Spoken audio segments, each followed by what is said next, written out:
Larkana municipal corporation में mayor Larkana और municipal commissioner Larkana को मुतअद्दिद बार आगाह करने के बावजूद अमली तौर पर उनकी तरफ से इक़दाम न करने पर यूनियन रहनुमाओं ने शदीद एहतजाज किया और एहतजाज के दौरान मुलाजमीन की बड़ी तादाद भी मौजूद थी। कलंदर बख्शाहानी की क़यादत में मुजाहिरीन ने शदीद नारेबाजी भी की। सुनिए इन्हीं की ज़बानी। जिंदाबाद मजदूर तो जिंदाबाद, मजदूर तो जिंदाबाद, मजदूर तो जिंदाबाद, मजदूर तो जिंदाबाद, मजदूर तो जिंदाबाद, मजदूर तो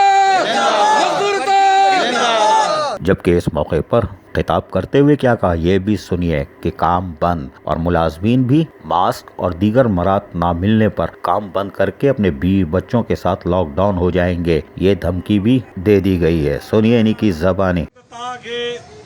सभिनी के इन ॻाल्हि खां आगाह आयो त पूरी दुनिया जे अंदरि कोरोना वायरस जी वबा जेकी आहे उहा फैलिजी चुकी आहे ऐं उन खां बचाव जे लाइ माण्हू मुख़्तलिफ़ हरबादा हलाइनि। पूरी दुनिया जे अंदरि लॉकडाउन लॻी पई आहे। उन लॉकडाउन में असांजा बल्दिया जा जेके मुलाज़िम आहिनि उहे पंहिंजूं पूरी सचाई ऐं बहादुरीअ सां ड्यूटी सां अंजाम ॾेई रहिया आहिनि, उहे ड्यूटियूं करे रहिया आहिनि।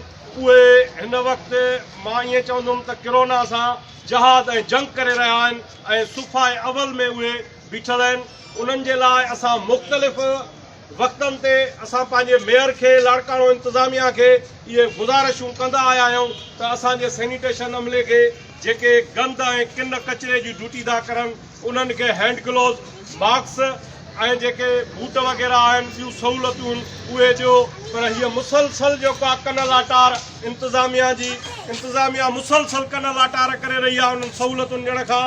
ऐं लाड़काने जे अंदरि जेको आहे कोरोना जा केसिस ज़ाहिर थी चुका आहिनि, जेके अॼु मीडिया में रिपोर्ट थिया आहिनि। गालिब नगर, अलाहाबाद महलो ऐं मुख़्तलिफ़ महला जिथे असांजा मुलाज़िम वञनि था उहो गिलाज़तूं, उहे गंद, उहे शयूं खणनि था, पर इंतिज़ामिया का बि जेका सहूलियत ॾियण लाइ तयारु कोन्हे।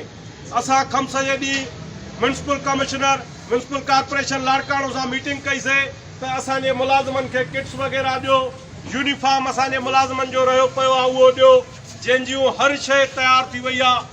का बि सहूलियत मुलाज़िमनि खे नथी ॾिनी वञे ऐं मुलाज़िम सख़्तु जेको आहे मायूसीअ जो शिकार आहिनि।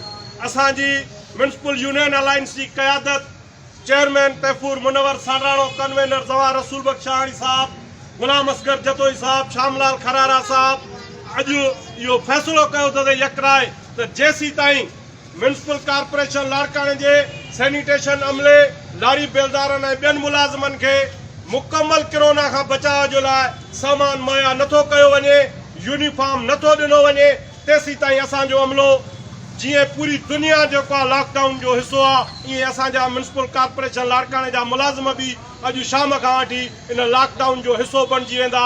असां इहो ऐलान था कयूं ऐं तव्हांखे यकीन था ॾियारियूं त जेसीं ताईं इहे शयूं तव्हांखे न मिलंदियूं तव्हां बि पंहिंजे घरनि में महफ़ूज़ पंहिंजे बचड़नि सां वञी वेही रहो।